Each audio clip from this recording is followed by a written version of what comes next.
सनितपुर जिल्लाया 52थि बोसोरसालिया जथुम्मा खुंनाय नैबे सिजौगुदियाव आरो थारैनो बे जथुम्माया जोंनि माहारियारि आफाद फरायसा आफादनि जि मोनसे हारिनि फारसे बड'फानि आदर्शजों गेरेमसा माहारि दानायनि जि मावथांखि आरो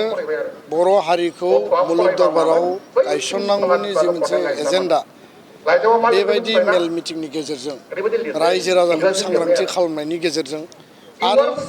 आथिखाल आरो थांनाय सम आरो इयुनखौ संदाननानै जोंनि आलासि आरो दुलाराय बर' फरायसा आफादनि एजेन्डाखौ रायजो राजानो मिथिहोनायनि मोनसे बेयो ओंथि गोनां माखासे बिथिं जथुम्मा आरो सावरायनाय बे जायगायाव फैनानै आंनि मोनदांथिया बेखौनो बुङो जे सनितपुर आरो बिश्वनाथ बर' मैखोम ओनसोल आरो बर' गामिखौ बे रेभिनिउआव था फरेस्ट एरियायाव था एफआरसियाव था फरेस्ट भिलेजानो जा जे बिटिआर गोजोन गोरोबथा बायदि जे गामि थिसननायनि जे हाबाफारि बे हाबाफारिया दासिम 60 गामि थिसननायनि गेजेरजों मोनसे फेस मावफुंजाबाय आरोबाव गोबां माखासे गामि दंबावो आरो माखासे ओनसोल दंबावो जे गामि आरो ओनसोलफोरखौ थिसननानै जोंनि जि संकसनिफ्राय पासनैनि जि सिमामोन पासनैनिफ्राय गहपुर सिमुलुगुरिसिम एक्सटेन्ड खालामनायनि गेजेरजों हारिनि जि मोनसे एसपिरेसन हारिनि मोनसे जि लुबैनाय बे गुवार ओनसोलखौ सिख सिडुलनि बेन्दोंआव सोनानै बेखौ रोखा खालामनांगौ आङो मिरु आरो रायजो सरकारखौ दाबि दैखाङो आरो खावलायो नैथि खोथाया जाहैबाय जे थांनाय 2006 फरेस्ट राइट एक्ट जि मोनसे आयेन भारताव दानाय जादों आरो बे आयेन बायदियै भारतनि जेरावखि जि थाया मानो सिडुल ट्राइब फरेस्ट डुवेलार बिथांमोना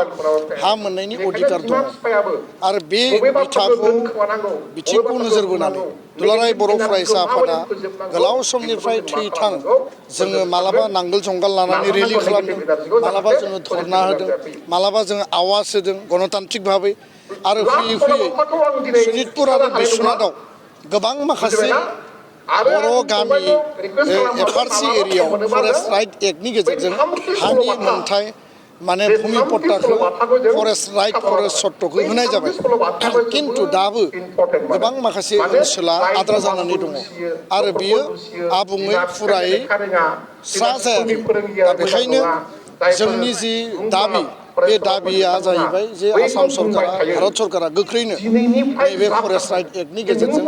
रोखायै मावफुंनानै होनांगौ बेयाव थानाय जि इजिएस्ट स्कुल दङ एजुकेशन ग्यारान्टि स्कुल दङ बे नर्मेल स्कुलाव कनभार्ट जाबाय किन्तु पस्ट क्रिएसन जायाखै आरो फोरोंगिरि गैयाबा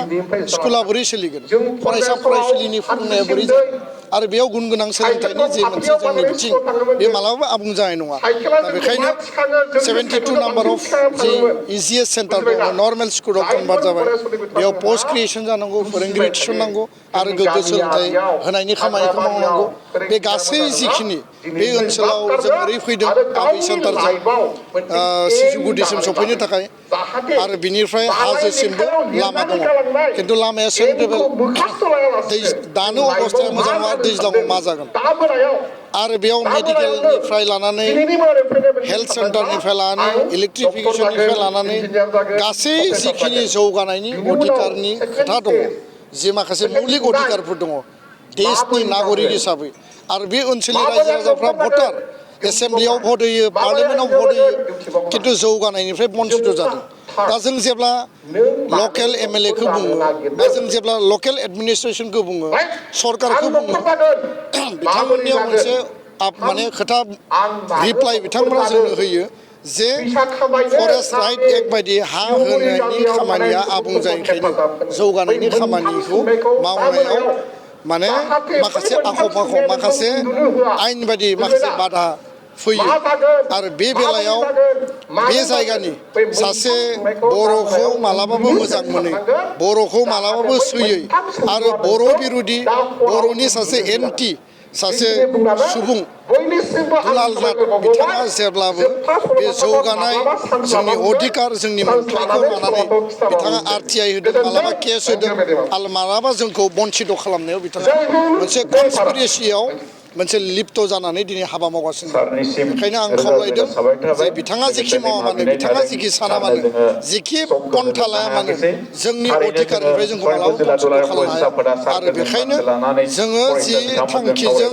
सनितपुर बिश्वनाथनि रायजो राजानि अधिकारनि थाखाय एबसुआ खामानि मावदों जिल्ला आफाद मोननैया खामानि मावदों मिरु आफादा खामानि मावदों बे खामानिखौ आबुं महर होनानैसो जोङो जोंनि मावनो गोनां बिथिंखौ जोङो रोखा खालामो नाथाय दासिमबो बिनि एडमिनिस्ट्रेटिभ पावार हिसाबै जेबो मावनाय जायाखै दा बेखौ लानानै ओनसोलनि रायजो राजाफ्रा गोबांथार सोंनाय फिननाय जादों जे फैबाय थानाय BDC बिसायख'थियाव बिथांमोना बाहागो लाफानो हागोन ना हाया ना बेयाव माखासे टेकनिकेल माखासे अफिसियेल खामानि दंबावो साथिखान गामियाव अलरेडि हाबबाय साथिखान गामिनि सिंनि जिखिनि स्कुलफोर दं LP ME हाइ स्कुल बेखौ उदालगुरि जिल्ला बिटिआर प्रशासन एडमिनिस्ट्रेसननि सिङाव एडुकेसन डिपार्टमेन्टआव दाननानै हरनाय जाबाय जौगानायनि बेलायाव लामा स्कुल कलेज दालां बानायनांगौ रायजो राजानि जिखिनि माने आसनि जौगानायनि स्किम होनांगौ बियो बिटिआर सरकारनि आरो सरकाराव जायफोर दङ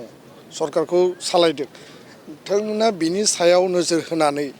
बे ओनसोलखौ बे गामिफोरखौ जिखिनिया सोसन जाबाय मा आसनि लानांगौ मा जौगानायनि खोथा दङ बिनि सायाव बिथांमोना खामानि मावब्लानो बे जौगानायनि खामानिया कन्टिनिउ जागोन गोजोन्थों